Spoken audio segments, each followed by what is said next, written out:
El día que mi madre murió, descubrí que había dos testamentos. Uno me desheredaba completamente.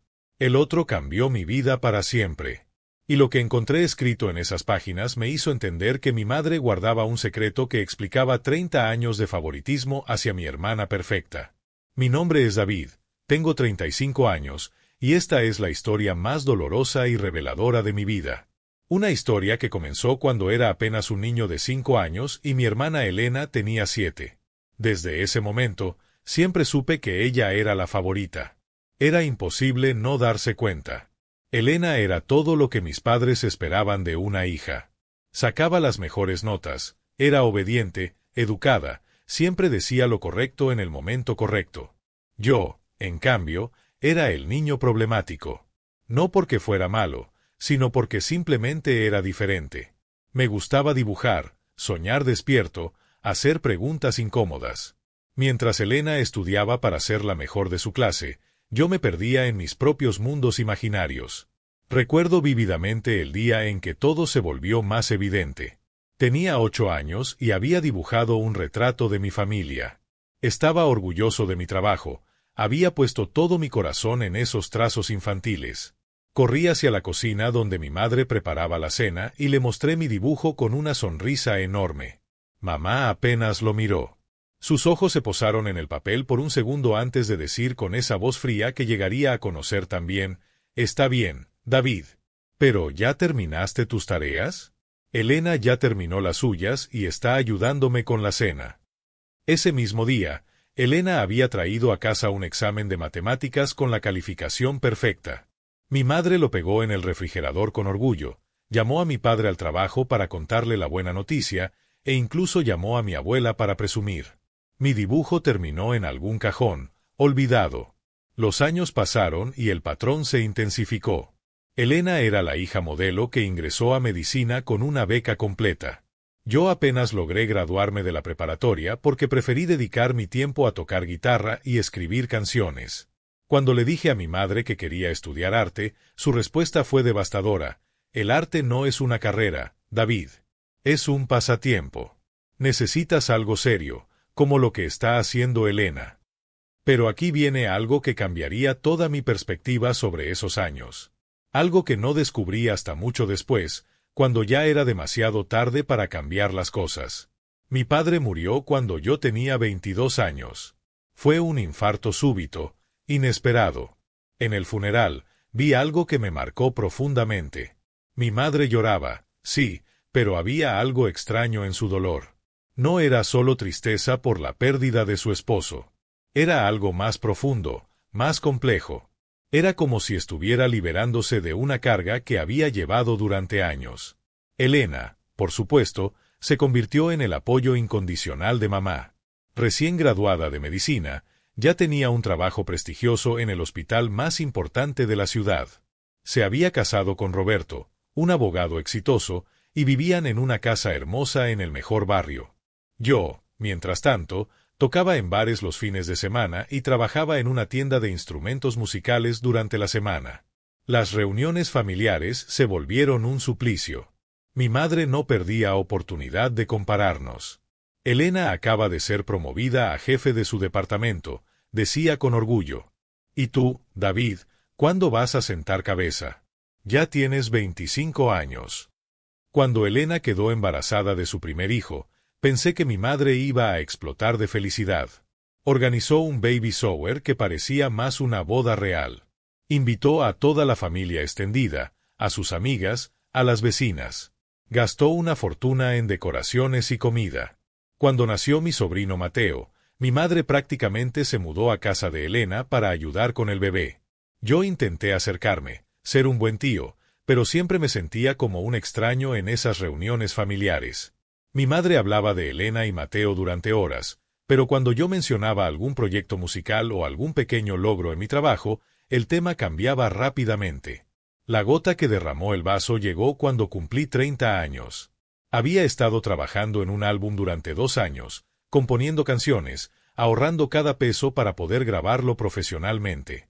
Finalmente había logrado completarlo e incluso había conseguido que una pequeña disquera independiente se interesara en distribuirlo.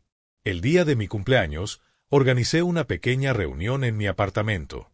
Invité a mi madre, a Elena y su familia, y a algunos amigos cercanos. Quería compartir mi logro, quizás por primera vez sentir que mi madre se enorgullecía de algo que yo había hecho. Puse mi álbum, expliqué el proceso creativo, hablé de las canciones con la pasión que solo siente alguien que ha puesto su alma en su trabajo. Mi madre escuchó en silencio, con una expresión que no pude descifrar. Cuando terminé, hubo un silencio incómodo. Finalmente, mi madre habló: «Está bien, David. Pero ya tienes 30 años. ¿No crees que es hora de que busques algo más estable? Elena ya tiene su consulta privada, además de su trabajo en el hospital. Mateo va a necesitar un fondo para la universidad». En ese momento, algo se rompió dentro de mí. No era solo la falta de apoyo, era la incapacidad total de mi madre para ver cualquier valor en lo que yo hacía. Era como si yo fuera invisible, como si mis logros, por pequeños que fueran, no tuvieran ninguna importancia. Los siguientes 5 años fueron los más distantes de nuestra relación. Yo seguí mi camino musical, logrando pequeños éxitos aquí y allá. Formé una banda que llegó a tocar en festivales importantes, compuse música para algunas películas independientes, incluso gané un premio local de composición. Pero para mi madre, nada de eso importaba. Elena, mientras tanto, seguía acumulando éxitos. Abrió su propia clínica, tuvo una segunda hija, María, se mudó a una casa aún más grande. Mi madre la visitaba constantemente, cuidaba a los niños, presumía de ella con cualquiera que quisiera escuchar. Yo empecé a distanciarme. Las visitas se volvieron menos frecuentes, las llamadas más cortas. No era que no amara a mi madre, pero el dolor constante de sentirme rechazado se había vuelto insoportable. Prefería mantener la distancia a seguir sintiéndome como el hijo defectuoso. Pero ahora viene la parte que cambió todo. La parte que me hizo entender que la historia era mucho más compleja de lo que yo había imaginado. Mi madre enfermó cuando yo tenía 34 años. Fue un cáncer agresivo que avanzó rápidamente. Elena, siendo médico, se hizo cargo de coordinar su tratamiento. Yo iba al hospital cuando podía, pero siempre me sentía fuera de lugar. Mi madre parecía más interesada en hablar con Elena sobre su tratamiento que en pasar tiempo conmigo. Durante esos meses de enfermedad, algo cambió en la mirada de mi madre cuando me veía. Había una tristeza diferente, como si quisiera decir algo pero no supiera cómo. En varias ocasiones la encontré mirándome con una expresión que no había visto antes. Era como si me estuviera viendo realmente por primera vez. Una tarde, mientras Elena salía a hablar con los médicos, me quedé solo con mi madre en la habitación del hospital. Estaba débil, pero consciente. Me tomó la mano con una fuerza que me sorprendió y me dijo: «David, hay cosas que nunca te dije. Cosas que debería haberte explicado hace mucho tiempo». Pensé que finalmente íbamos a tener esa conversación que había estado esperando toda mi vida. Pero justo en ese momento, Elena regresó con los médicos y el momento se perdió. Mi madre soltó mi mano y nunca volvimos a hablar de ese tema. Mi madre murió 3 semanas después, en una mañana de octubre. Yo estaba en el hospital, había pasado la noche ahí porque los médicos habían dicho que era cuestión de horas. Elena también estaba ahí, por supuesto. Mamá murió en paz, rodeada de sus 2 hijos, pero incluso en sus últimos momentos, sentí que había una distancia infranqueable entre nosotros. El funeral fue exactamente lo que había esperado que fuera. Elena organizó todo con su eficiencia característica. Llegaron cientos de personas, todos hablando de lo orgullosa que estaba mi madre de su hija doctora, de sus nietos hermosos, de la familia perfecta que Elena había construido. Yo estuve ahí, saludé a la gente, recibí condolencias, pero me sentí como un actor secundario en la historia de mi propia familia. Una semana después del funeral, el abogado de la familia nos citó para la lectura del testamento. Era un hombre mayor, don Fernando, que había sido amigo de mis padres durante décadas. Nos encontramos en su oficina, Elena y yo sentados frente a su escritorio, esperando escuchar la distribución de los bienes de mi madre. Don Fernando parecía incómodo, lo cual me extrañó. Conocía a nuestra familia desde que éramos niños, había redactado varios documentos legales para mis padres a lo largo de los años. Pero ese día había algo diferente en su actitud. Antes de comenzar, dijo don Fernando, debo explicarles que su madre modificó su testamento en varias ocasiones durante los últimos años. La versión final es de hace apenas 2 meses. Elena y yo intercambiamos miradas. 2 meses atrás, mi madre ya estaba muy enferma. ¿Por qué habría querido cambiar su testamento en ese momento? Don Fernando comenzó a leer. Las primeras partes eran predecibles: la casa familiar, las joyas de mi abuela, las cuentas bancarias principales, todo iba para Elena.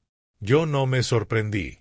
De hecho, casi me tranquilizó escuchar lo que había esperado toda mi vida. Pero entonces don Fernando hizo una pausa larga y me miró directamente. Sin embargo, continuó, hay una segunda parte del testamento que se refiere específicamente a David. Mi corazón se aceleró. ¿Una segunda parte? Elena también parecía sorprendida. Don Fernando abrió un sobresellado que había estado sobre su escritorio desde que llegamos. Su madre dejó instrucciones específicas de que esta parte del testamento solo se leyera después de la primera parte, y solo en presencia de ambos hermanos. Comenzó a leer con voz temblorosa. A mi hijo David, que siempre pensó que no lo amaba lo suficiente, le dejo la verdad que no tuve el valor de decirle en vida. Elena y yo nos miramos, confundidos. ¿La verdad? ¿Qué verdad? El abogado continuó. David, no eres mi hijo favorito porque no puedo permitírmelo. Eres el hijo que más se parece a tu verdadero padre, y verlo en ti todos los días ha sido tanto mi mayor alegría como mi mayor dolor. El mundo se detuvo. ¿Mi verdadero padre? ¿Qué significaba eso? Tu padre biológico no es el hombre que te crió como si fuera su propio hijo. Tu padre biológico es Miguel Santana, el músico con quien tuve una relación antes de casarme con tu papá. Cuando descubrí que estaba embarazada, Miguel ya se había ido de la ciudad con su banda, persiguiendo sus sueños musicales. Nunca supo de tu existencia. Mi mundo se desmoronó en ese momento. Todo empezó a tener sentido de una manera aterradora y liberadora al mismo tiempo. El testamento continuaba. Tu padre, el hombre que te crió, siempre lo supo. Acepto casarme con él sabiendo que llevaría a otro hijo en el vientre, y él aceptó criarte como si fuera suyo. Pero yo nunca pude superar la culpa y el miedo. Cada vez que te veía tocar guitarra, cada vez que escribías canciones, cada vez que tenías esa pasión artística que es idéntica a la de Miguel, me recordabas mi secreto. Elena estaba pálida, con los ojos abiertos como platos. Yo simplemente no podía procesar lo que estaba escuchando. Por eso fui tan dura contigo, David. No porque no te amara, sino porque te amaba tanto que me aterraba que alguien más se diera cuenta del parecido. Cada vez que brillabas con tu música, tenía miedo de que la verdad saliera a la luz y destruyera la familia que habíamos construido. Las lágrimas comenzaron a caer por mis mejillas sin que pudiera controlarlas. Elena siempre fue más fácil para mí porque se parecía a tu papá, al hombre que nos dio estabilidad y amor incondicional. Pero tú, David, eres la viva imagen de la pasión que una vez tuve y que tuve que enterrar para ser una esposa y madre respetable. Si pensaste que esta historia no podía volverse más impactante, espera a escuchar lo que viene. Porque el testamento tenía aún más revelaciones que cambiarían todo lo que creía saber sobre mi familia. Don Fernando tomó un segundo sobre, aún más grueso que el primero. Hay más, dijo simplemente. David, a ti te dejo la casa de la playa que nunca supiste que teníamos. La compré hace 15 años con el dinero que tu padre biológico me enviaba. ¿Cómo? ¿Miguel enviaba dinero? ¿Durante todos estos años? Miguel nunca supo de tu existencia, pero cuando se hizo famoso hace 20 años, contrató a un investigador privado para encontrar a las mujeres con las que había tenido relaciones en su juventud. Quería asegurarse de que no hubiera dejado hijos sin padre por el mundo. El investigador me encontró cuando tú tenías 15 años. Mi mente Racing. Miguel Santana. Ese nombre me sonaba familiar, pero no podía ubicarlo exactamente. Le conté sobre ti, pero le pedí que nunca tratara de contactarte directamente. Tu papá acababa de morir y temía que la verdad te destrozara. Pero Miguel insistió en enviar dinero para tu educación y tu futuro. Cada mes, durante los últimos 20 años, ha enviado una cantidad considerable. Elena finalmente habló, con voz quebrada. Mamá, ¿Cómo pudiste guardar este secreto durante tanto tiempo? Pero el testamento no había terminado. David, también te dejo todos los instrumentos musicales que he estado comprando a lo largo de los años y guardando en esa casa de la playa. Cada vez que te veía frustrado porque no podías permitirte un mejor equipo, salía al día siguiente a comprártelo, pero nunca tuve el valor de dártelo directamente. Esto era surreal. Mi madre, la mujer que siempre había desdeñado mi música, había estado comprándome instrumentos en secreto. Y finalmente, te dejo algo que cambió mi vida hace 2 años, cuando ya sabía que estaba enferma. Contacté a Miguel y le dije que quería que conociera a su hijo antes de que yo muriera. Él vino a la ciudad. Lo vi en secreto, sin que tú lo supieras. Mi corazón se detuvo completamente. Miguel quiere conocerte, David. Ha querido conocerte durante todos estos años. Te dejo su información de contacto y una carta que escribió para ti hace 2 años.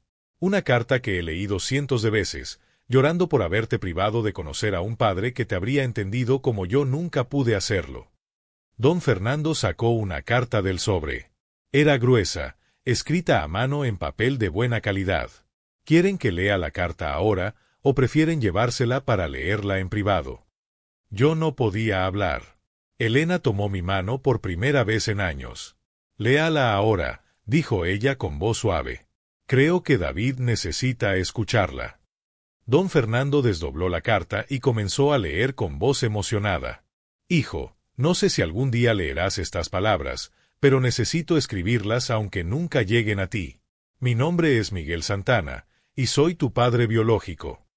Reconocí el nombre inmediatamente. Miguel Santana era un compositor famoso, había ganado varios premios internacionales, había trabajado con artistas de renombre mundial. Sus canciones habían sido banda sonora de películas importantes. Tu madre me contó sobre ti hace 20 años, pero respetó su decisión de mantenerme alejado de tu vida. Sin embargo, he seguido tu carrera musical desde la distancia. Sí, hijo, he escuchado cada canción que has compuesto, he visto cada presentación que has hecho. ¿Cómo era posible? ¿Había estado siguiendo mi carrera? Contrato a personas para que me mantengan informado sobre tu música. Tengo grabaciones de todas tus presentaciones. He llorado de orgullo escuchando tus composiciones porque veo en ellas la misma pasión que me ha movido toda mi vida. Las lágrimas caían libremente por mi rostro ahora. Cada canción que has escrito muestra un talento que heredaste de mí, pero una sensibilidad que es completamente tuya. Eres mejor músico de lo que yo era a tu edad. Tienes una profundidad emocional en tus composiciones que me hace sentir orgulloso de ser tu padre, aunque nunca haya estado presente. Elena también estaba llorando ahora. Si algún día quieres conocerme, estaré esperando. No quiero irrumpir en tu vida si no lo deseas, pero quiero que sepas que no ha pasado un solo día en los últimos 20 años en que no haya pensado en ti. Tengo una casa con un estudio de grabación completo, con los mejores instrumentos del mundo, esperando el día en que quizás quieras visitarme. La carta continuaba durante páginas, describiendo la carrera musical de Miguel, sus logros, pero también sus arrepentimientos. Hablaba de cómo la música había sido su vida, pero también de cómo el éxito se había sentido vacío sabiendo que tenía un hijo en algún lugar del mundo que no conocía. Cuando don Fernando terminó de leer, el silencio en la oficina era total. Elena y yo estábamos procesando una verdad que cambiaba completamente nuestra historia familiar. Pero aún había más sorpresas. Don Fernando sacó un último documento del sobre. Su madre también dejó esto para David. Era una escritura de propiedad. No solo de la casa de la playa, sino de 3 propiedades más que mi madre había comprado a lo largo de los años con el dinero que Miguel enviaba. Según los cálculos del contador de su madre, explicó don Fernando, el valor total de estas propiedades es de aproximadamente 8 millones de pesos. Además, hay una cuenta bancaria con 2 millones más que corresponden a los ahorros acumulados del dinero de Miguel. 10 millones de pesos. Mi madre, la mujer que siempre me había hecho sentir como un fracaso económico, me había dejado 10 millones de pesos. Pero el dinero era lo menos importante en ese momento. Lo que realmente me abrumaba era entender que toda mi vida había estado basada en una mentira. Una mentira que mi madre había mantenido para proteger a la familia, pero que había terminado por alejarme de ella. Elena finalmente rompió el silencio. David, yo no sabía nada de esto. Mamá nunca me dijo nada. La miré y vi en sus ojos algo que nunca había visto antes, comprensión genuina. Ahora entiendo por qué siempre te trataba diferente, continuó. No era porque no te amara. Era porque llevabas un secreto que ella no sabía cómo manejar. Salimos de la oficina del abogado en silencio. Elena me acompañó a mi apartamento y por primera vez en años, tuvimos una conversación real. Me contó cosas que yo no sabía sobre nuestra infancia, momentos en los que había visto a mi madre llorar después de haber sido particularmente fría conmigo. Una vez te escuché tocar guitarra en tu cuarto, me dijo Elena. Tenías como 16 años y estabas componiendo una canción preciosa. Fui a decirle a mamá que viniera a escucharte, pero la encontré llorando en la cocina. Cuando le pregunté qué pasaba, me dijo que escucharte tocar le partía el corazón, pero nunca me explicó por qué. Ahora todo tenía sentido. Mi madre había estado luchando durante años con un secreto que la estaba devorando por dentro. Esa noche, solo en mi apartamento, releí la carta de Miguel varias veces. También había dejado su número de teléfono y su dirección. Vivía en Los Ángeles, donde tenía su estudio principal, pero también tenía una casa en México donde pasaba varios meses al año. Me tomó 3 días decidir si llamarlo o no. Era aterrador pensar en conocer a mi padre biológico a los 35 años. ¿Qué le diría? ¿Cómo empezar una conversación así?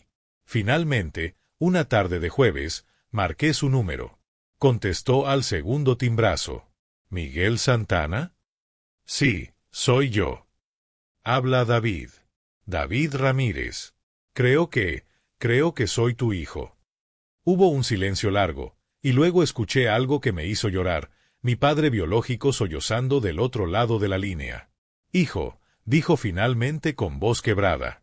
He estado esperando esta llamada durante 20 años. Hablamos durante 4 horas esa primera vez. Miguel me contó sobre su vida, su carrera, pero sobre todo sobre cómo había sido saber que tenía un hijo que no podía conocer. Me habló de las noches en que se quedaba despierto preguntándose cómo sería yo, si habría heredado su amor por la música, si sería feliz. Tu madre me enviaba fotos tuyas una vez al año, me confesó. Tengo un álbum completo con fotos tuyas desde los 15 años hasta ahora. Te he visto crecer a través de esas imágenes. 2 semanas después, volé a Los Ángeles para conocerlo en persona. El momento en que lo vi en el aeropuerto fue indescriptible. Era como mirarme en un espejo del futuro. Teníamos la misma estatura, los mismos ojos, la misma forma de las manos. Pero más que el parecido físico, había algo en su presencia que me resultaba familiar, como si hubiera estado esperando toda mi vida conocer a esta persona. Su casa era increíble, pero lo que realmente me impactó fue su estudio. Era exactamente como yo había soñado que sería el estudio perfecto.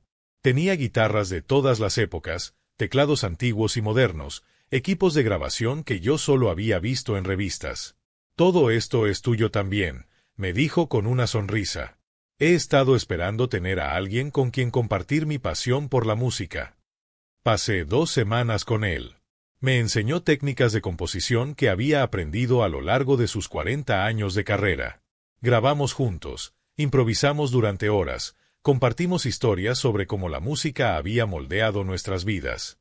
Pero lo más importante fue entender de dónde venía mi pasión.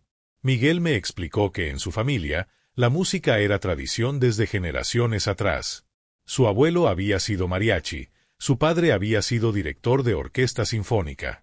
Yo era la 4ª generación de músicos, algo que nunca había sabido. Tu talento no es casualidad, me decía. Llevas en la sangre siglos de tradición musical. Durante esas 2 semanas, Miguel me presentó a gente de la industria.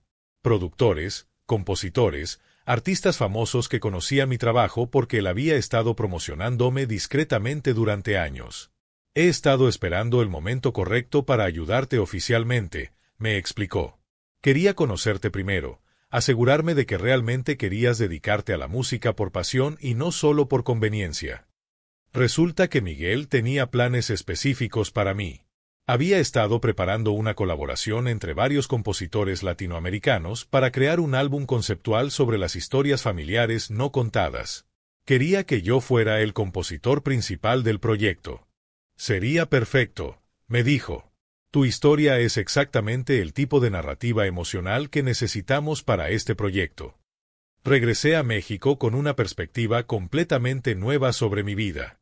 No solo había encontrado a mi padre biológico, sino que había descubierto una parte de mi identidad que nunca había conocido. Pero también tenía sentimientos complicados sobre mi madre.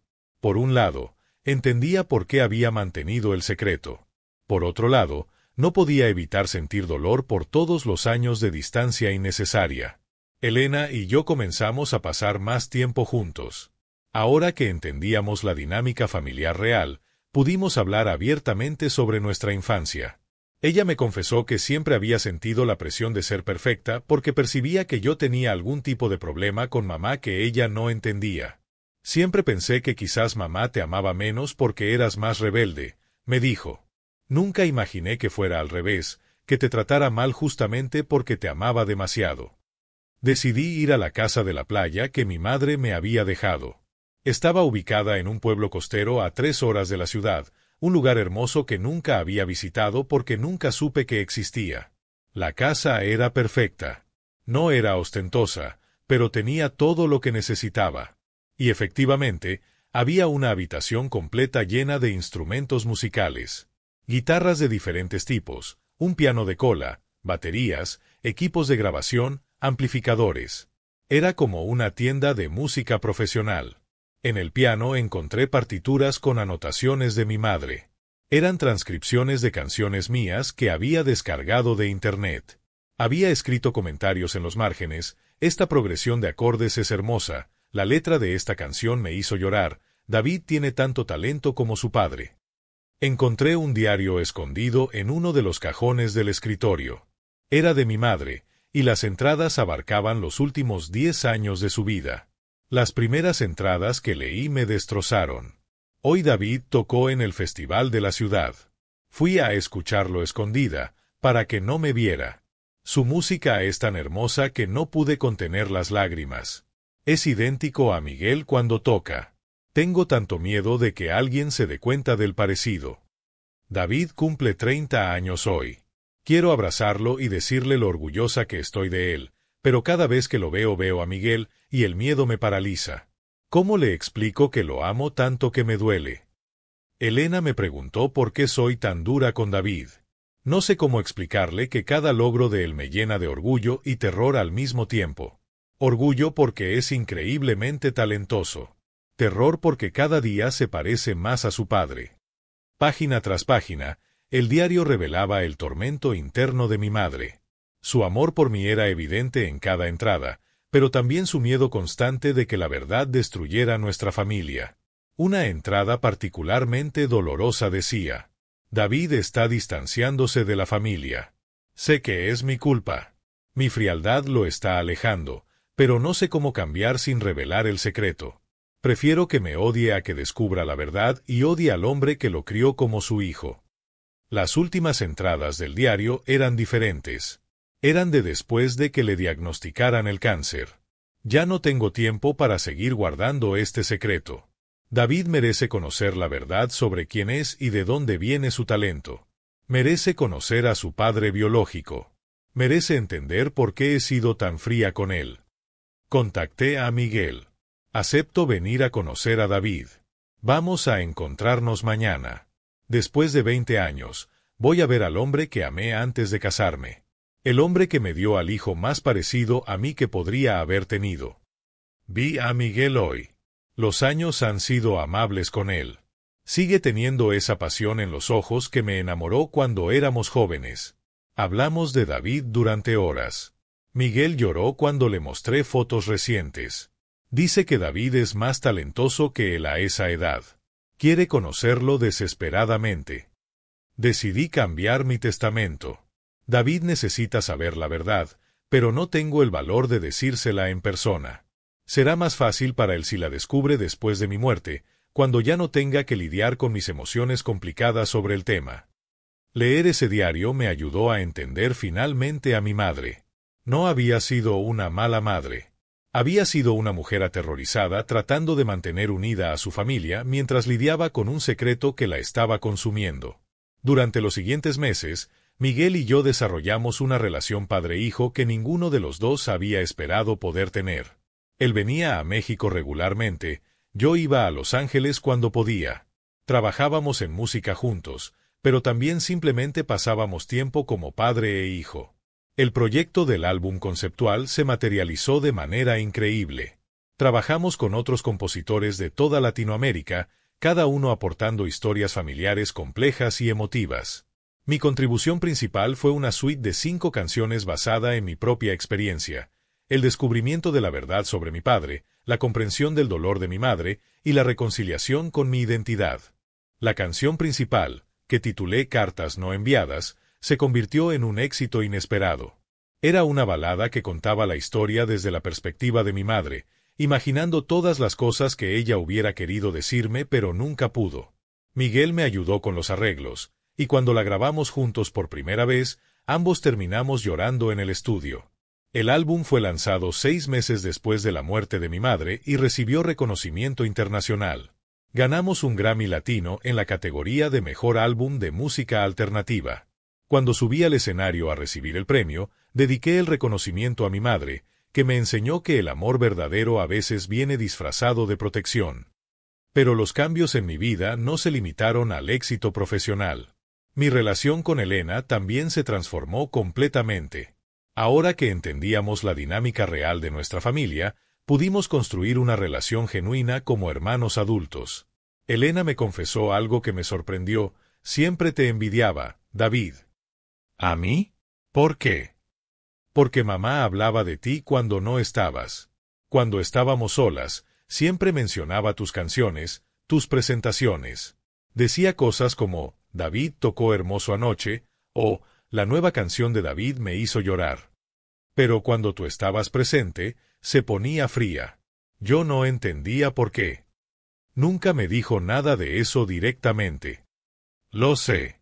Y eso me hacía sentir como si yo fuera solo la hija conveniente, la que era fácil de amar. Tú eras el hijo que realmente la conmovía, el que despertaba emociones profundas en ella. Esta perspectiva de Elena me ayudó a entender que mi madre no solo había sufrido por guardar el secreto, sino que todos en la familia habíamos pagado un precio por esa decisión. Miguel se convirtió no solo en mi padre, sino en mi mentor y colaborador principal. Abrimos un estudio conjunto en México, donde comenzamos a producir música para otros artistas emergentes. Él aportaba su experiencia y conexiones internacionales, yo aportaba mi comprensión de la escena musical mexicana contemporánea. Quiero que construyamos algo juntos, me dijo durante una de nuestras sesiones de trabajo. Algo que compense todos los años que perdimos. El estudio se llamó Generaciones, en honor a la tradición musical familiar que yo finalmente había conocido.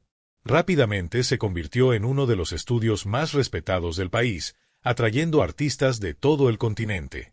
Pero quizás el momento más significativo llegó un año después de la muerte de mi madre, en el primer aniversario de su partida. Elena y yo decidimos organizar una ceremonia privada en su tumba. Llevamos flores, fotos familiares, y yo llevé mi guitarra. Toqué Cartas no enviadas junto a su tumba, mientras Elena y Miguel escuchaban en silencio. Después de la canción, Elena leyó una carta que había escrito para mamá. Mamá, ahora entendemos por qué tomaste las decisiones que tomaste. No te juzgamos por haber guardado el secreto. Entendemos que lo hiciste por amor, por miedo, por querer proteger a la familia que tanto amabas. David y yo hemos encontrado el camino de regreso el uno al otro, y hemos encontrado la paz contigo también.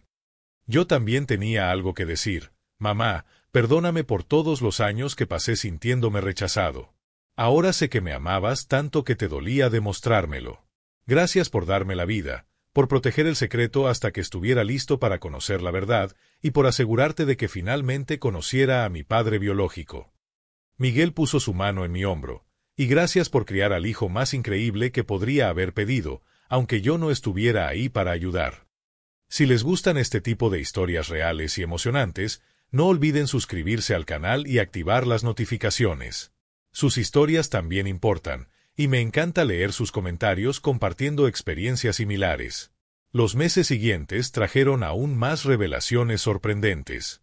Miguel me presentó a otros miembros de su familia que no sabía que existían.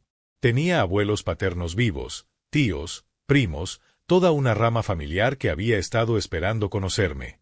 Mi abuela paterna, Esperanza, era una mujer de 89 años con una memoria extraordinaria y una pasión por la música que igualaba la de Miguel. Cuando la conocí, inmediatamente notó el parecido familiar. «Eres igualito a Miguel cuando tenía tu edad», me dijo con lágrimas en los ojos. «Pero tienes algo en la mirada que es diferente. Una profundidad que viene del dolor, pero también de la sabiduría». Esperanza me contó historias sobre la tradición musical de la familia Santana que se remontaba a 4 generaciones. Mi bisabuelo había sido compositor de música sacra en pequeños pueblos de Jalisco.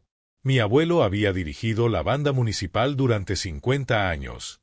Cada generación había aportado algo único al legado musical familiar. «Tú eres la 5ª generación», me dijo con orgullo. «Y creo que vas a ser el que lleve nuestra música más lejos de lo que jamás imaginamos». Durante esa visita familiar, descubrí algo más que cambiaría mi perspectiva sobre toda la situación. Mi tío Carlos, hermano menor de Miguel, me llevó aparte para una conversación privada.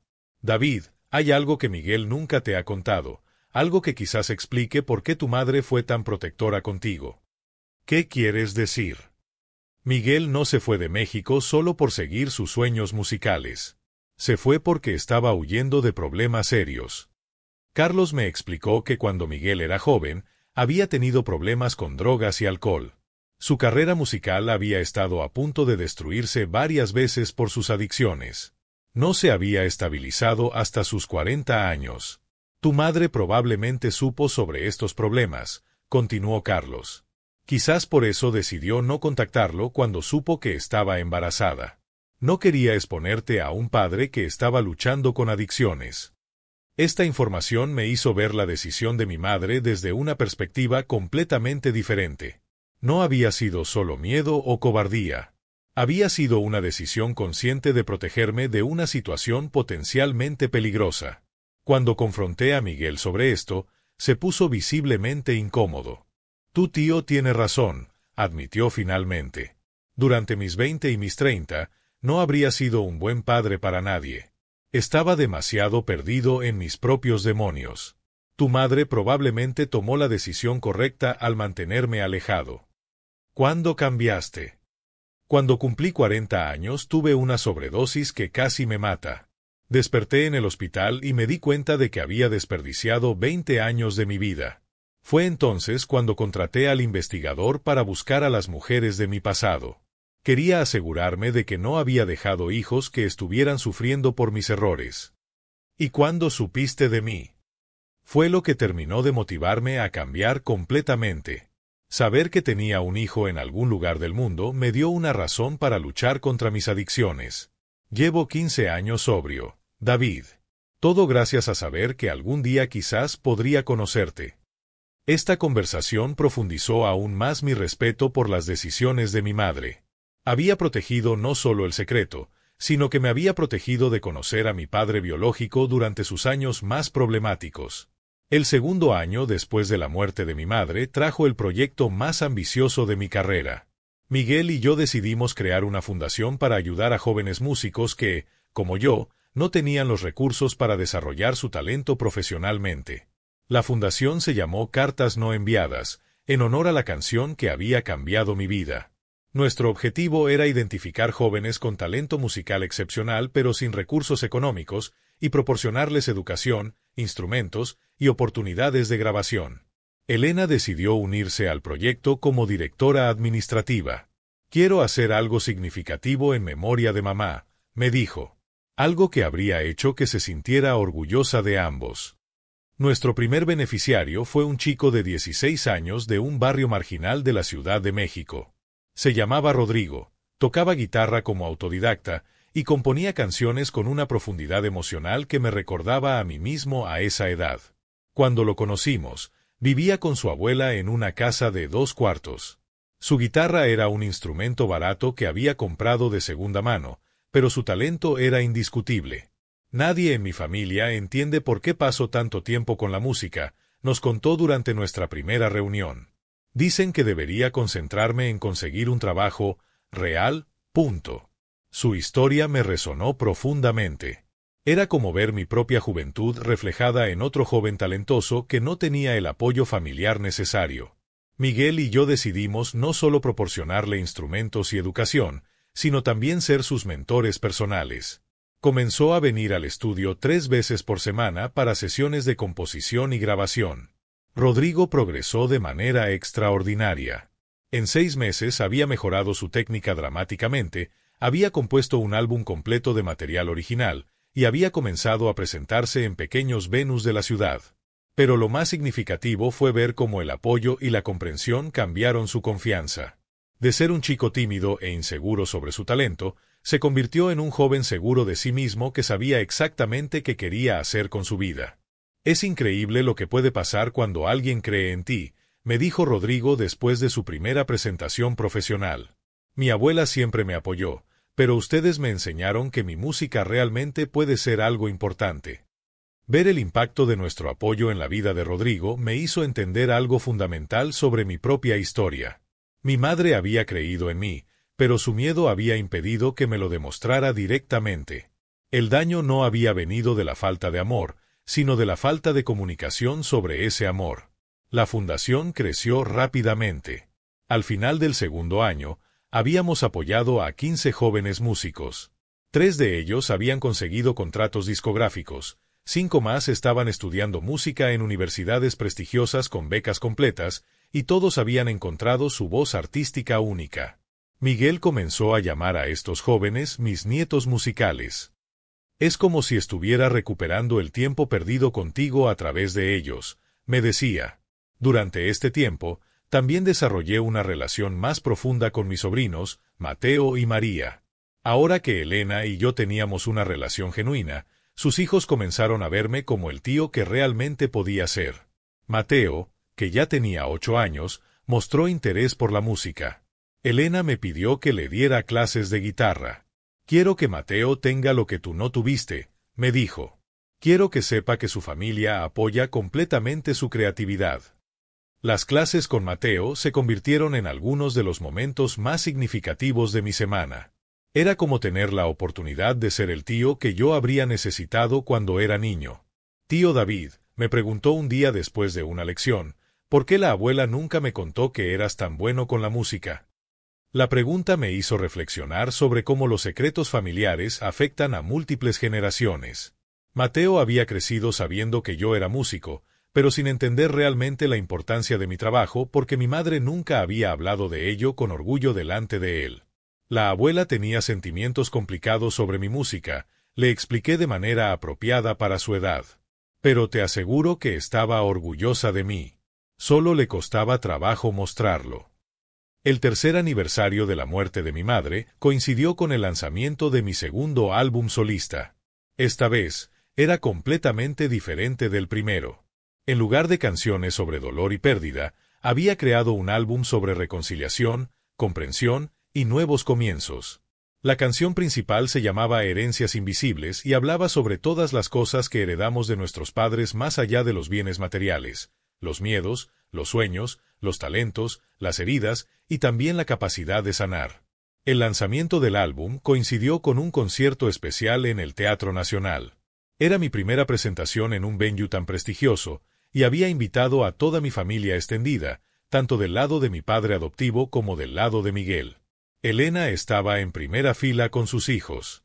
Miguel estaba en el escenario conmigo, tocando varias canciones como artista invitado. Incluso mi abuela Esperanza había viajado desde Los Ángeles para estar presente. Antes de tocar Herencias Invisibles, le hablé al público sobre mi historia. Fue la primera vez que conté públicamente sobre el descubrimiento de mi verdadero padre y sobre la comprensión tardía del amor complejo de mi madre. A veces las personas que más nos aman son las que más nos lastiman, dije al micrófono. No porque no nos amen, sino porque su amor viene envuelto en sus propios miedos y traumas. Esta canción es para todos los que han tenido que aprender a entender a sus padres como seres humanos complejos, no solo como figuras de autoridad. La respuesta del público fue abrumadora. Cuando terminé la canción, hubo un silencio total seguido de una ovación que duró varios minutos. Había personas llorando en el público, y pude ver que mi historia había resonado con muchos. Después del concierto, una mujer mayor se me acercó entre lágrimas. Mi hijo murió pensando que yo no lo amaba porque nunca pude decírselo directamente, me dijo. Su música me ayudó a entender que hay muchas formas de amar, incluso las formas imperfectas. Esos encuentros con el público me hicieron entender que mi historia no era única. Había miles de familias lidiando con secretos, malentendidos y formas complicadas de amor que no sabían cómo expresar. Miguel y yo decidimos escribir un libro juntos sobre nuestra experiencia. Se tituló El hijo que no conocí, el padre que siempre estuvo ahí y se convirtió en un bestseller en varios países de Latinoamérica. El libro no solo contaba nuestra historia, sino que incluía reflexiones sobre los secretos familiares, la música como forma de conexión emocional y la posibilidad de sanar relaciones incluso después de la muerte.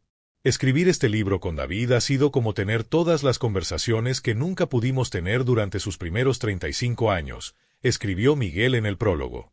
La promoción del libro nos llevó a varios países, donde conocimos a cientos de personas con historias similares. Padres que habían perdido contacto con sus hijos, hijos que no entendían las decisiones de sus padres, familias rotas por secretos que habían durado décadas.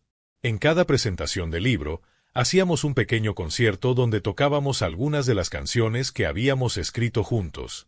Era increíble ver cómo la música creaba conexiones instantáneas con el público, permitiendo que personas desconocidas compartieran sus propias historias de dolor y reconciliación familiar. Uno de los encuentros más significativos fue en Colombia, donde conocimos a una mujer llamada Carmen que había dado a su hijo en adopción 30 años atrás. Después de leer nuestro libro, había decidido buscar a su hijo para explicarle las circunstancias de su decisión. Su historia me dio el valor de enfrentar mi propio secreto, nos dijo Carmen.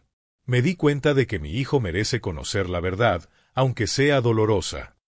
6 meses después, Carmen nos escribió para contarnos que había encontrado a su hijo y que habían comenzado a construir una relación. No era demasiado tarde, escribió. Nunca es demasiado tarde para la verdad. Mientras tanto, la Fundación Cartas No Enviadas continuaba creciendo. Habíamos establecido programas en 5 ciudades de México y estábamos considerando expandirnos a otros países de Latinoamérica. Rodrigo, nuestro primer beneficiario, había lanzado su propio álbum y estaba comenzando a hacer giras por el país. Pero lo más importante era que él mismo había comenzado a dar clases de guitarra a niños de su barrio. Quiero hacer por otros lo que ustedes hicieron por mí, me dijo durante una de nuestras reuniones. Quiero que sepan que alguien cree en su talento. Ver cómo el apoyo que habíamos dado se multiplicaba en otras vidas me hizo entender que esa era la verdadera herencia que mi madre me había dejado. No solo el dinero o las propiedades, sino la oportunidad de usar mi historia para ayudar a otros. En el 4º aniversario de la muerte de mi madre, Elena y yo decidimos hacer algo especial. Convertimos la Casa de la Playa en un centro de retiros para familias que estaban lidiando con secretos o conflictos no resueltos. Casa Esperanza, como la llamamos en honor a mi abuela paterna, ofrecía talleres de comunicación familiar, sesiones de terapia grupal y, por supuesto, musicoterapia. El primer retiro familiar que organizamos incluía a 5 familias con historias complicadas. Había padres que no sabían cómo comunicarse con hijos artistas, hijos que no entendían las decisiones difíciles que sus padres habían tomado para protegerlos, y hermanos que habían sido afectados por el favoritismo parental. Durante una semana, estas familias trabajaron con terapeutas profesionales, participaron en actividades de comunicación, y por las noches, tenían sesiones de música donde podían expresar emociones que les resultaba difícil verbalizar. El último día del retiro, cada familia presentó una canción que habían escrito juntos sobre su experiencia. No eran composiciones profesionales, pero cada una contaba una historia real de dolor, comprensión y esperanza. Una de las familias participantes estaba compuesta por un padre ingeniero y su hijo de 25 años que quería ser bailarín. El padre nunca había entendido la elección de su hijo y habían estado distanciados durante años. Su canción se llamaba Dos idiomas diferentes y hablaba sobre cómo el amor puede expresarse de maneras distintas, a través de la preocupación por la estabilidad económica o a través de la pasión artística. Al final de la semana, el padre le dijo a su hijo: «No entiendo tu mundo, pero entiendo que es importante para ti. Y eso me basta para apoyarte». Casos como este me confirmaron que habíamos encontrado nuestro propósito. No solo hacer música, sino usar la música y nuestra historia para sanar relaciones familiares. Miguel comenzó a pasar más tiempo en México para estar más involucrado en estos proyectos. A los 60 años, había decidido que el éxito comercial ya no era su prioridad principal. «He ganado suficientes premios y suficiente dinero», me decía. «Lo que quiero ahora es tiempo contigo y la oportunidad de hacer algo que realmente importe». Abrimos un segundo estudio en la casa de la playa, específicamente diseñado para los retiros familiares. Era un espacio más íntimo que el estudio comercial, perfecto para las sesiones de musicoterapia. Elena decidió tomar un año sabático de su consulta médica para dedicarse completamente a Casa Esperanza. «Quiero hacer algo que honre la memoria de mamá de una manera que ella habría aprobado», me explicó. Su experiencia médica resultó invaluable para entender las dinámicas psicológicas de las familias que atendíamos. Podía identificar patrones de comportamiento que yo, siendo músico, no reconocía inmediatamente. «Mamá habría estado orgullosa de vernos trabajar juntos así», me dijo Elena durante uno de nuestros primeros retiros. «Siempre quiso que fuéramos más unidos». El 5º año después de la muerte de mi madre marcó un momento de reflexión profunda sobre todo lo que había cambiado. Había pasado de ser un músico solitario y resentido a tener una familia extendida, una carrera exitosa y un propósito claro en la vida. Pero quizás lo más importante era la paz que había encontrado con la memoria de mi madre. Ya no sentía dolor o resentimiento cuando pensaba en ella. Solo gratitud por las decisiones difíciles que había tomado para protegerme y comprensión por las luchas internas que había enfrentado. Miguel y yo habíamos desarrollado la relación padre-hijo que ninguno de los dos había esperado poder tener. No éramos los típicos padre e hijo que habían crecido juntos, pero éramos algo único, dos adultos que habían elegido conscientemente construir una familia basada en el respeto mutuo y la pasión compartida. «Creo que somos mejores padre e hijo ahora de lo que habríamos sido si hubiéramos estado juntos desde el principio», me dijo Miguel durante una de nuestras sesiones de composición. Ambos tuvimos que madurar y sanar nuestras heridas antes de estar listos para esta relación. Elena también había encontrado su lugar en esta nueva configuración familiar. Ya no era solo la hija perfecta que cargaba con las expectativas familiares, sino una mujer que había elegido usar sus talentos para algo significativo. Sus hijos, Mateo y María, habían crecido viendo un ejemplo diferente del que Elena y yo habíamos tenido. Veían a una familia que hablaba abiertamente sobre sus emociones, que celebraba las diferencias individuales y que trabajaba junta para ayudar a otros. Mateo, ahora de 12 años, había desarrollado un talento musical considerable. Pero a diferencia de mi experiencia, él crecía sabiendo que su familia apoyaba completamente su creatividad. «Quiero ser como tú y el abuelo Miguel cuando sea grande», me dijo un día después de una lección de guitarra. «Quiero hacer música que ayude a las personas». María, de 10 años, había mostrado más interés por el lado terapéutico de nuestro trabajo. A menudo se ofrecía como voluntaria en los retiros familiares, ayudando con actividades para los niños más pequeños. «Me gusta cuando las familias llegan tristes y se van felices», me explicó con la sabiduría simple de un niño. Ver a mis sobrinos crecer en un ambiente de apoyo incondicional me hacía pensar en cómo habría sido diferente mi propia infancia si mi madre hubiera podido superar sus miedos. Pero también me hacía apreciar el camino complicado que habíamos tenido que recorrer para llegar a este punto. Quizás todas las dificultades habían sido necesarias para que pudiéramos crear algo significativo de nuestro dolor. Si has llegado hasta aquí en esta historia, te agradezco profundamente. Sé que es larga, pero quería compartir cada detalle porque creo que las historias reales merecen ser contadas completamente. Si te identificaste con alguna parte de mi experiencia, por favor déjame un comentario.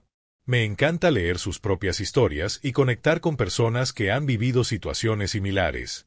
No olvides suscribirte si quieres escuchar más relatos como este. El 6º año trajo una oportunidad inesperada. Una productora internacional se interesó en hacer un documental sobre nuestra historia y el trabajo de Casa Esperanza. Al principio, Miguel y yo fuimos reacios. Habíamos compartido nuestra historia en libros y conciertos, pero un documental parecía demasiado invasivo. No quiero que esto se convierta en un espectáculo, le dije al productor durante nuestra primera reunión. Esta es una historia real sobre dolor real de personas reales. Pero cuando nos explicaron su enfoque, cambiamos de opinión. No querían hacer un documental sensacionalista, sino un retrato honesto sobre cómo las familias pueden sanar incluso después de años de malentendidos. El proceso de filmación duró 8 meses. Las cámaras nos siguieron durante retiros familiares, sesiones de grabación, presentaciones en vivo y momentos íntimos familiares. Una de las escenas más poderosas del documental fue cuando Elena y yo visitamos la tumba de mi madre con Miguel y mis sobrinos. Era la primera vez que Miguel visitaba su tumba, y la primera vez que Mateo y María escuchaban la historia completa de su abuela. ¿La abuela me habría querido aunque yo quiera ser músico?, preguntó Mateo mientras poníamos flores frescas en la tumba. Tu abuela te habría amado exactamente como eres, le respondí. Y habría estado orgullosa de verte perseguir tus sueños. El documental, titulado Cartas no enviadas, una historia de amor complicado, se estrenó en varios festivales internacionales de cine y ganó premios en 3 de ellos. Pero más importante que los premios fue el impacto que tuvo en las audiencias. Recibimos miles de mensajes de personas que habían visto el documental y habían decidido tener conversaciones difíciles con sus propias familias. Un mensaje que me marcó especialmente fue de una mujer en Argentina. Vi su documental con mi hijo de 40 años, con quien no hablaba desde hace 5 años por una pelea familiar. Después de verlo, nos quedamos hasta las 3 de la mañana hablando y llorando. Mañana va a traer a mis nietos que no conocía. Gracias por mostrar que nunca es demasiado tarde para sanar. El éxito del documental abrió nuevas oportunidades para Casa Esperanza. Organizaciones de otros países nos invitaron a replicar nuestro modelo de retiros familiares en sus comunidades. Durante el 7º año, establecimos programas en Colombia, Argentina y España. Cada lugar tenía sus propias dinámicas culturales familiares, pero los problemas fundamentales eran universales: falta de comunicación, expectativas no cumplidas, amor expresado de maneras que no se reconocían como tal. Miguel y yo desarrollamos un programa de capacitación para terapeutas y músicos que querían implementar nuestro modelo de musicoterapia familiar. No éramos profesionales de la salud mental, pero nuestra experiencia vivida había creado técnicas efectivas que podían ser enseñadas a otros. No estamos tratando de ser terapeutas, explicaba Miguel durante nuestros talleres de capacitación. Estamos compartiendo cómo la música puede ser una herramienta para expresar emociones que son difíciles de verbalizar. Una de nuestras técnicas más efectivas era lo que llamábamos composición en diálogo. Las familias en conflicto escribían canciones donde cada miembro expresaba su perspectiva, pero usando la misma melodía base. Al final, tenían que encontrar una manera de armonizar sus diferentes perspectivas en una sola canción. Es imposible crear armonía musical si no estás escuchando realmente a la otra persona, descubrimos. La música obliga a las personas a sincronizarse de maneras que la conversación normal no logra. Durante este periodo, también profundicé mi relación con la familia extendida de Miguel. Mi abuela Esperanza se había convertido en una figura central en mi vida, compartiendo historias sobre generaciones de músicos Santana que me ayudaron a entender mi identidad más completamente. Cada generación ha enfrentado obstáculos diferentes, me contaba durante nuestras largas conversaciones telefónicas. Tu bisabuelo luchó contra la pobreza. Tu abuelo luchó contra el clasismo que despreciaba la música popular. Miguel luchó contra las adicciones. Tú luchaste contra el secreto familiar. Pero todos encontraron la manera de hacer que la música fuera su salvación. Estas conversaciones me ayudaron a ver mi historia no como una tragedia individual, sino como parte de un patrón generacional de superación a través del arte. En el 8º año, recibí una invitación que cambiaría nuevamente mi perspectiva sobre todo lo que habíamos construido. El gobierno mexicano me invitó a ser parte de un programa nacional para reducir la violencia juvenil a través del arte. Queremos replicar el modelo de Casa Esperanza en comunidades con altos índices de violencia familiar, me explicó la funcionaria durante nuestra reunión. Creemos que si las familias aprenden a comunicarse mejor, podemos prevenir que los jóvenes busquen pertenencia en pandillas. Era una oportunidad enorme, pero también una responsabilidad que me intimidaba. Estábamos hablando de llevar nuestro trabajo a contextos mucho más complejos y peligrosos que los retiros familiares de clase media que habíamos estado manejando. Miguel y Elena me apoyaron completamente en la decisión de aceptar el desafío. Mamá habría querido que usáramos nuestros privilegios para ayudar a las familias más vulnerables, me dijo Elena. Comenzamos con un programa piloto en 3 colonias de la periferia de la Ciudad de México. Las familias que atendíamos enfrentaban no solo problemas de comunicación, sino también pobreza extrema, violencia doméstica y la constante amenaza de la delincuencia organizada. El primer retiro familiar en este contexto fue revelador. Las historias que escuchamos eran mucho más complejas que cualquier cosa que hubiéramos enfrentado antes. Conocimos a María José, una madre soltera de 34 años que trabajaba en 3 empleos para mantener a sus 4 hijos. Su hijo mayor, de 16 años, había comenzado a faltar a la escuela y ella sospechaba que estaba involucrado con una pandilla local. No sé cómo hablar con él, nos confesó durante la primera sesión. Cuando llego del trabajo, él ya se fue. Cuando él regresa, yo ya me dormí. Es como si viviéramos en mundos paralelos. Su hijo, Kevin, era un chico inteligente pero lleno de ira. Durante las primeras sesiones grupales, se mantenía en silencio, con los brazos cruzados y una expresión de desconfianza total. Pero algo cambió cuando puse una guitarra en sus manos. Sus dedos encontraron los acordes naturalmente, como si hubiera estado tocando toda su vida. ¿Dónde aprendiste eso?, le pregunté sorprendido. Veo videos en YouTube cuando no hay nadie en casa, murmuró sin levantar la mirada. Durante los siguientes días, Kevin comenzó a abrirse a través de la música. Compuso una canción que se llamaba Invisible y hablaba sobre cómo se sentía en su propia casa. Mi mamá trabaja tanto que no me ve /, mis hermanos pequeños lloran y no sé qué hacer /, la escuela no me enseña nada que me sirva aquí / y en la calle hay gente que sí me hace sentir que existo. Cuando Kevin tocó esa canción para su madre, ambos lloraron. Era la primera conversación real que habían tenido en años. María José entendió por primera vez que su hijo no estaba tratando de ser problemático, sino que estaba lidiando con sentimientos de abandono y responsabilidad prematura. Nunca me di cuenta de que él se sentía responsable de cuidar a sus hermanos cuando yo no estoy, nos dijo después de la sesión. Es apenas un niño, pero la vida lo obligó a crecer demasiado rápido. Trabajamos con ellos durante 6 meses. Kevin no solo se alejó de la pandilla, sino que se convirtió en uno de nuestros voluntarios más dedicados, ayudando a otros jóvenes en situaciones similares. La música me salvó, me dijo un día mientras ayudaba a preparar instrumentos para una nueva sesión. Pero no solo la música. Fue sentir que alguien me escuchaba de verdad por primera vez. Historias como la de Kevin y María José nos confirmaron que nuestro trabajo tenía un impacto que iba más allá de la terapia familiar tradicional. Estábamos ayudando a romper ciclos de violencia y desconexión que habían persistido durante generaciones. El programa gubernamental fue tan exitoso que se expandió a 10 ciudades más durante el 9º año. Miguel y yo viajábamos constantemente, capacitando a equipos locales y supervisando la implementación de nuevos centros. Durante uno de estos viajes, a Guadalajara, tuve un encuentro que me cambió profundamente. Estábamos presentando nuestro programa en un centro comunitario cuando se me acercó un hombre mayor.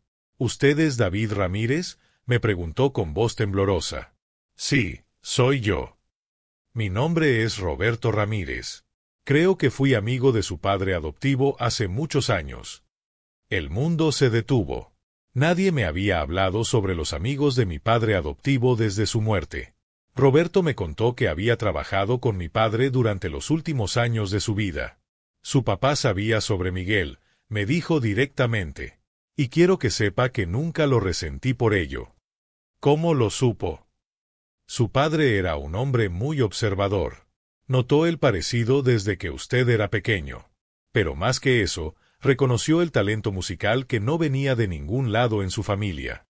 Roberto me explicó que mi padre adoptivo había hablado con él sobre sus sospechas varios años antes de morir. Me dijo, Roberto, David no es mi hijo biológico, pero es mi hijo en todo lo que realmente importa. Solo espero que algún día pueda conocer también a su verdadero padre, porque merece tener todas las piezas de su identidad, punto. Esta revelación me impactó profundamente. Mi padre adoptivo no solo había sabido la verdad, sino que había deseado que yo la conociera. ¿Por qué nunca me lo dijo?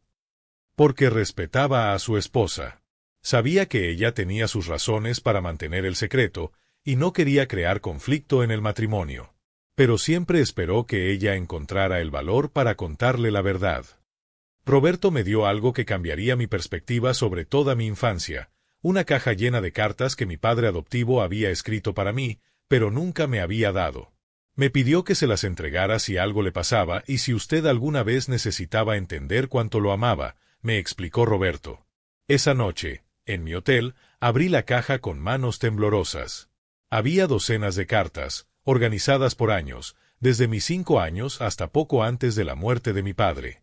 La primera carta, fechada cuando yo tenía 5 años, decía: Mi querido David, hoy te vi tocar una melodía en el piano de juguete que tu mamá te compró. No es una melodía que hayas escuchado antes, es algo que salió de tu corazón. En ese momento supe que llevas dentro un don que no viene de mí, pero que me llena de orgullo como si fuera mío. Las cartas continuaban año tras año, documentando cada momento musical significativo de mi infancia y adolescencia. Mi padre había estado observando y celebrando mi talento en silencio, escribiéndome cartas que nunca me dio porque no quería complicar la situación familiar. Una carta de cuando yo tenía 15 años me hizo llorar. David, hoy te escuché tocando en tu cuarto una canción que compusiste sobre sentirte diferente. La letra me partió el corazón porque habla de no entender de dónde vienes. Quiero abrazarte y decirte que vienes del amor, sin importar cuáles sean las circunstancias de tu nacimiento. Eres mi hijo porque elegí amarte desde el primer día. La última carta estaba fechada una semana antes de su muerte. David, si estás leyendo esto, significa que ya no estoy contigo. Quiero que sepas que criarte ha sido el privilegio más grande de mi vida. No importa quién sea tu padre biológico, tú eres mi hijo en el corazón. Espero que algún día puedas conocer todas las partes de tu historia, porque mereces estar completo. Te amo con todo lo que soy. Leer esas cartas me hizo entender que había sido profundamente amado por 3 padres diferentes. Mi padre adoptivo que me crió con amor incondicional, mi madre que me protegió con un amor complicado pero real, y Miguel que me había amado desde la distancia durante años. Esa revelación cambió mi perspectiva sobre toda mi historia familiar. No había sido un niño no deseado o rechazado. Había sido un niño rodeado de tanto amor que los adultos en mi vida no habían sabido cómo manejarlo sin crear conflicto. Compartí esta revelación con Miguel y Elena cuando regresé a México. Ambos se emocionaron profundamente al escuchar sobre las cartas de mi padre adoptivo. Ese hombre fue un santo, dijo Miguel con lágrimas en los ojos. Crió a mi hijo con más amor del que yo habría podido darle en esos años. Elena añadió: Ahora entiendo por qué papá siempre te defendía cuando mamá era dura contigo. Él sabía la verdad y trataba de compensar la frialdad de ella. Decidimos hacer algo especial para honrar la memoria de mi padre adoptivo.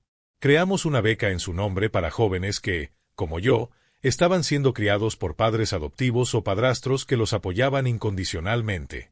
La paternidad no se define por la biología, escribimos en la descripción de la beca. Se define por el amor, el compromiso y la decisión diaria de estar presente en la vida de un niño. El 10º año después de la muerte de mi madre marcó un momento de reflexión profunda sobre el viaje extraordinario que había vivido. De ser un músico resentido y distanciado de su familia, me había convertido en alguien que tenía una familia extendida, una carrera significativa y un propósito claro en la vida. Casa Esperanza había ayudado a más de 500 familias a sanar relaciones rotas. La Fundación Cartas No Enviadas había apoyado a más de 100 jóvenes músicos. El programa gubernamental había establecido centros en 15 ciudades mexicanas.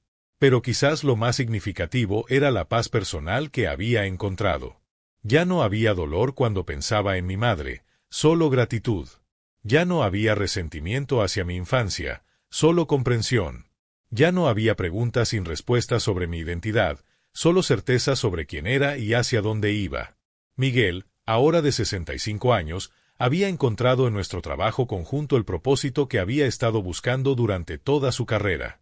He ganado premios internacionales y he tocado en los escenarios más importantes del mundo, me decía, pero nada se compara con la satisfacción de ver cómo una familia rota se reconcilia a través de la música. Elena había dejado permanentemente su consulta médica privada para dedicarse completamente a Casa Esperanza. Es el trabajo más importante que he hecho en mi vida, me confesó. Mamá habría estado orgullosa de ver cómo convertimos nuestro dolor en algo que ayuda a otros. Mis sobrinos, Mateo y María, ahora de 17 y 15 años respectivamente, habían crecido siendo parte integral de nuestro trabajo. Mateo se había convertido en un músico talentoso que daba clases a niños en los centros comunitarios. María había decidido estudiar psicología para especializarse en terapia familiar. Quiero continuar el trabajo que ustedes empezaron, me dijo María durante una de nuestras conversaciones familiares. Pero quiero llevarlo más lejos, entender mejor la ciencia detrás de por qué la música ayuda a sanar relaciones. Ver a la siguiente generación de nuestra familia comprometida con continuar este legado me llenaba de esperanza sobre el futuro. Durante el 10º aniversario, organizamos un evento especial en el Teatro Nacional. Era parte concierto, parte conferencia, parte reunión familiar para todas las personas que habían sido parte de nuestro viaje. Invitamos a familias que habían participado en nuestros retiros, jóvenes músicos que habían sido beneficiarios de la fundación, terapeutas que habían sido capacitados en nuestras técnicas y, por supuesto, toda nuestra familia extendida. El evento comenzó con Miguel y yo tocando Cartas no enviadas, la canción que había iniciado todo. Pero esta vez, teníamos un coro de 50 voces, todas las personas cuyas vidas habían sido tocadas por nuestro trabajo. Después del concierto, abrimos el micrófono para que las personas compartieran sus historias. Durante 3 horas, escuchamos testimonios de transformación familiar que confirmaron que nuestro trabajo había tenido un impacto real y duradero. Kevin, el joven que habíamos conocido en los programas gubernamentales, ahora de 26 años, subió al escenario. Hace 10 años, David me puso una guitarra en las manos y me cambió la vida, dijo con voz emocionada. Hoy quiero anunciar que he sido aceptado en el Conservatorio Nacional de Música. Voy a ser el primer universitario de mi familia. María José, su madre, estaba en primera fila llorando de orgullo. La transformación de su familia había sido tan completa que ahora ella trabajaba como coordinadora de uno de nuestros centros comunitarios. Al final del evento, Elena tomó el micrófono para hacer un anuncio especial. Durante estos 10 años, hemos aprendido que el trabajo de sanar familias nunca termina. Por eso, quiero anunciar la creación del Instituto Esperanza, un centro de investigación y capacitación que llevará nuestro modelo a nivel internacional.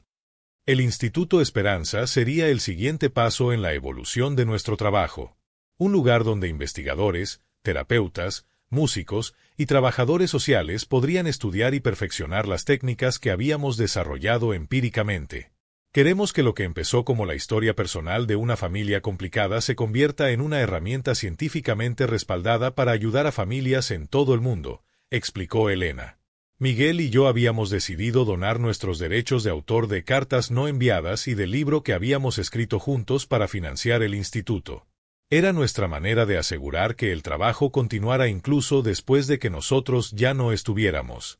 Esa noche, después del evento, nuestra familia extendida se reunió en la casa de Elena para una cena privada.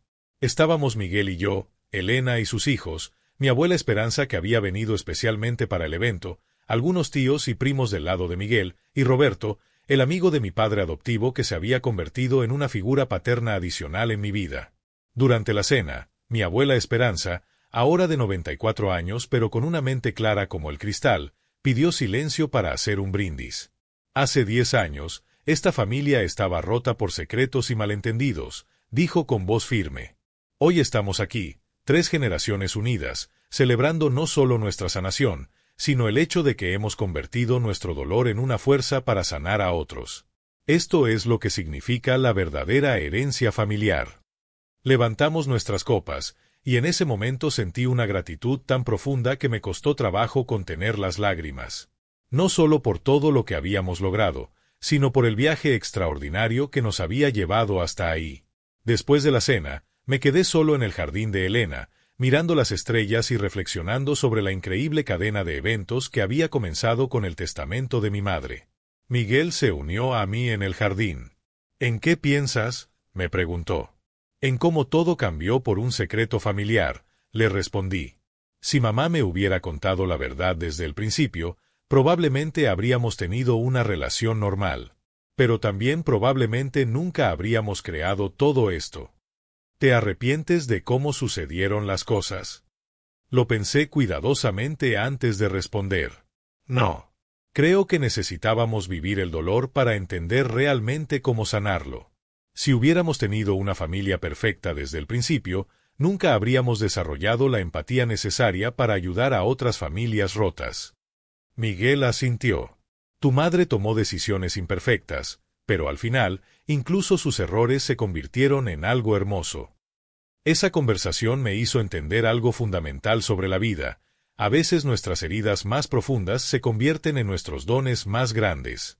El dolor de sentirme rechazado por mi madre me había dado la sensibilidad para entender a otros que se sentían rechazados.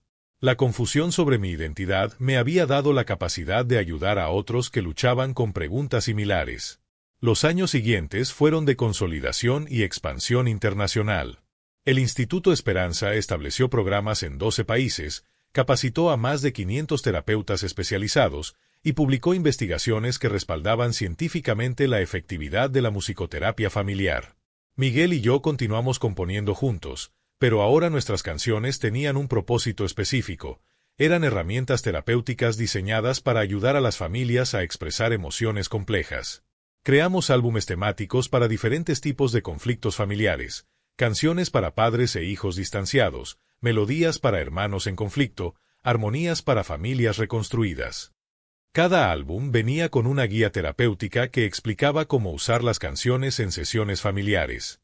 Mateo, ahora de 22 años, se había graduado del conservatorio y había comenzado a componer sus propias canciones terapéuticas. Su perspectiva generacional aportaba elementos que Miguel y yo, por nuestra edad, no podíamos capturar. La música de ustedes habla del dolor de la separación, nos explicó durante una de nuestras sesiones de trabajo. Mi música quiere hablar de la esperanza de la reconciliación. María, de 20 años, había comenzado sus estudios de doctorado en psicología familiar. Su tesis doctoral se enfocaba en el impacto a largo plazo de los secretos familiares en el desarrollo emocional de los niños. Quiero entender científicamente lo que vivió el tío David, me explicó, para que otros niños no tengan que pasar por esa confusión sobre su identidad. Ver cómo la siguiente generación de nuestra familia había tomado nuestro trabajo y lo estaba llevando a niveles académicos y científicos me llenaba de orgullo. No solo habíamos sanado nuestra familia, sino que habíamos creado un legado que continuaría ayudando a otras familias durante décadas. En el 15º aniversario de la muerte de mi madre, decidimos hacer algo que habíamos estado posponiendo durante años, escribir una carta colectiva para ella. Nos reunimos en su tumba, Miguel, Elena, yo, Mateo, María y mi abuela Esperanza. Cada uno había escrito una sección de la carta, compartiendo lo que habríamos querido decirle si hubiera estado viva para ver todo lo que había crecido de su decisión de revelar la verdad en su testamento. Elena leyó su parte primero. Mamá, gracias por enseñarme que el amor verdadero a veces requiere decisiones difíciles. Tu secreto nos causó dolor, pero tu valentía para revelarlo al final nos dio la oportunidad de sanar. Miguel leyó la suya. Gracias por criar al hijo más extraordinario que un padre podría desear. Cuidaste de él cuando yo no pude, y lo preparaste para ser el hombre que necesitaba ser para esta misión. Mateo y María leyeron juntos. Abuela, nunca te conocimos realmente, pero tu historia nos enseñó que las familias pueden sanar sin importar cuán rotas estén. Gracias por darnos un ejemplo de que el amor encuentra la manera. Mi abuela Esperanza, con 99 años y una sabiduría acumulada de casi un siglo, leyó, querida nuera que nunca conocí, gracias por proteger a mi nieto hasta que estuvo listo para conocer su historia completa. Los secretos que guardas por amor son diferentes a los secretos que guardas por miedo, y ahora entendemos que los tuyos fueron por amor. Finalmente, leí mi parte, mamá, durante años pensé que no me amabas lo suficiente. Ahora sé que me amabas tanto que te daba miedo. Tu testamento no solo me dio una herencia material, me dio la oportunidad de entender quién soy realmente. Pero más que eso, me dio la oportunidad de convertir nuestro dolor familiar en una fuerza de sanación para otros. Si pudieras ver todo lo que ha crecido de tu decisión, estarías orgullosa. Yo estoy orgulloso de ser tu hijo. Después de leer la carta, la enterramos junto a su tumba. Era nuestra manera de cerrar finalmente el círculo que había comenzado con su testamento 15 años atrás. Esa noche, durante la cena familiar, Mateo hizo una pregunta que me sorprendió. «Tío David, ¿alguna vez te preguntas qué habría pasado si la abuela te hubiera contado la verdad desde el principio?» «Todos los días», le respondí honestamente. Pero he llegado a la conclusión de que cada familia tiene su propio tiempo para la verdad. Quizás yo no estaba listo para conocer a Miguel cuando era más joven. Quizás necesitaba vivir el dolor del rechazo para desarrollar la empatía que ahora uso en mi trabajo. ¿Crees que todo pasa por una razón?, preguntó María. No sé si todo pasa por una razón, reflexioné. Pero sí creo que podemos encontrar razones en todo lo que nos pasa. La diferencia es que una cosa implica destino, y la otra implica elección. Nosotros elegimos encontrar propósito en nuestro dolor. Miguel añadió, y elegimos convertir nuestras heridas en herramientas para sanar a otros. Esa conversación se quedó conmigo durante semanas. Me hizo pensar en todas las familias que habíamos ayudado a lo largo de los años, y en cómo cada una había tenido que encontrar su propia manera de convertir el dolor en propósito. Pensé en Kevin, que había transformado su experiencia de abandono en una motivación para estudiar música. En María José, que había convertido su culpa materna en una dedicación para ayudar a otras madres solteras. En todas las familias que habían tomado sus secretos, sus malentendidos, sus heridas, y los habían transformado en fuerzas de conexión y amor. Hoy, mientras grabo esta historia, han pasado 20 años desde la muerte de mi madre. Miguel tiene 70 años y sigue siendo mi colaborador más cercano. Elena, de 52, dirige el Instituto Esperanza que ahora opera en 25 países. Mateo, de 27, ha lanzado 3 álbumes de música terapéutica y está casado con una terapeuta familiar que conoció en uno de nuestros programas. María, de 25, acaba de defender su tesis doctoral y ha sido invitada a enseñar en universidades de Estados Unidos y Europa. Yo tengo 55 años, y cuando me miro en el espejo, veo una mezcla de Miguel y de mi madre.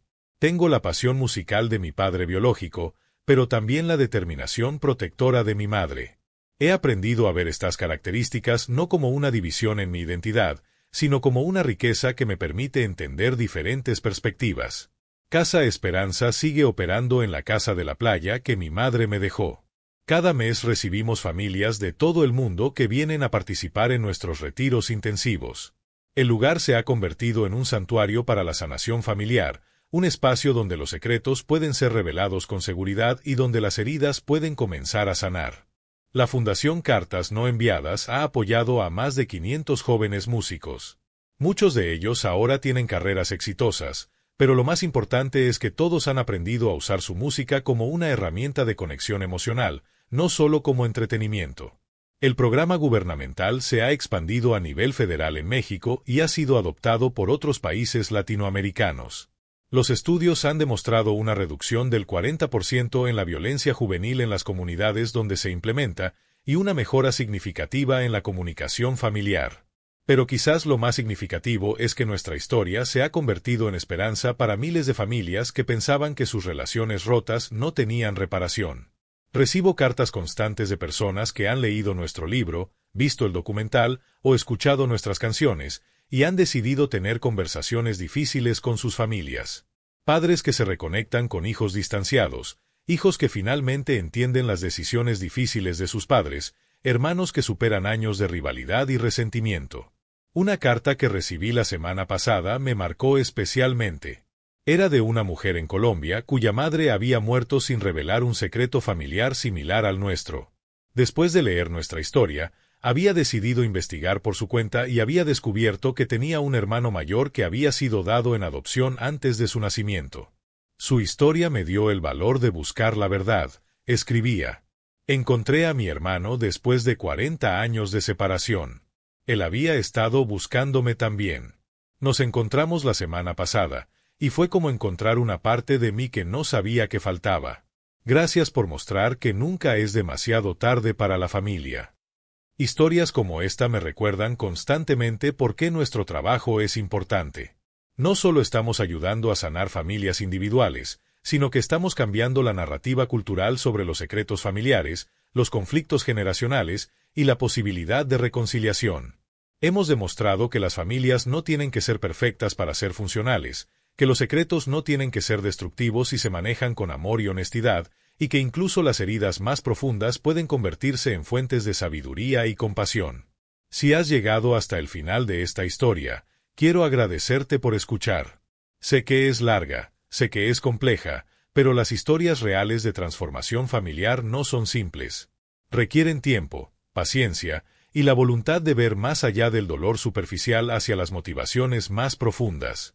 Si te identificaste con alguna parte de mi experiencia, quiero que sepas que no estás solo.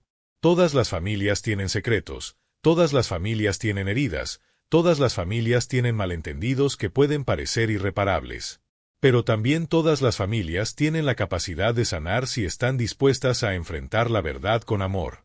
No tienes que esperar a que alguien muera para tener conversaciones importantes. No tienes que vivir con resentimientos que pueden ser resueltos con honestidad y comprensión. Y definitivamente no tienes que cargar solo con el peso de secretos familiares que pueden ser liberadores si se comparten de la manera correcta. Mi madre me desheredó emocionalmente durante años porque tenía miedo de que la verdad lastimara a nuestra familia. Pero al final, fue la verdad la que nos salvó. Su testamento no solo me dio propiedades y dinero, me dio la oportunidad de entender que había sido profundamente amado de maneras que no había podido reconocer. Espero que mi historia te inspire a buscar la verdad en tu propia familia, a tener esas conversaciones difíciles que has estado posponiendo, y a recordar que el amor verdadero a veces viene disfrazado de protección, miedo o incluso rechazo aparente. Las familias son complicadas, pero esa complejidad también es lo que las hace hermosas. En nuestra imperfección encontramos nuestra humanidad, y en nuestra humanidad encontramos la posibilidad de crecimiento, comprensión y amor incondicional. Gracias por acompañarme en este viaje. Si esta historia te movió de alguna manera, no olvides suscribirte al canal, compartir tu propia experiencia en los comentarios, y recordar que nunca es demasiado tarde para sanar las relaciones que realmente importan. Hasta la próxima historia.